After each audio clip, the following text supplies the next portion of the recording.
நாம் பணித்தளங்களிலே எந்த விமர்சனமும் கூடாது, எந்த எதிர்ப்பும் கூடாது.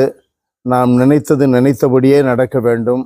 அதற்கு நம்மிடம் இருக்கிற பணத்தை, செல்வத்தை, செல்வாக்கை பயன்படுத்தலாம் என்று நாம் நினைத்தால் ஓநாய்களே இருக்காது. ஆண்டவர் அனுப்புவதோ ஓநாய்கள் மத்தியிலே அனுப்புகிறார். ஓநாய்களை ஆட்டுக்குட்டிகளை போல் நம்மால் மாற்ற முடியும். எதை வைத்து? இந்த உலக அதிகாரத்தை வைத்து, உலக செல்வத்தை வைத்து. அதுதானே ஆண்டவர் வேண்டாம் என்று சொல்லுகிறார். கைப்பையோ பணப்பையோ மிதியடியோ எதுவும் எடுத்து செல்ல வேண்டாம். ஆகையினால் சில பேர் பணத்தை வச்சு ஆட்டிக்கிட்டு இருக்கிறாங்கல்ல, அதிகாரத்தை வச்சு ஆட்டிக்கிட்டு இருக்கிறாங்கல்ல, அவர்களெல்லாம் நற்செய்தி பணியில் இல்லை என்பது மிக தெளிவு. எதை வைத்து நாம்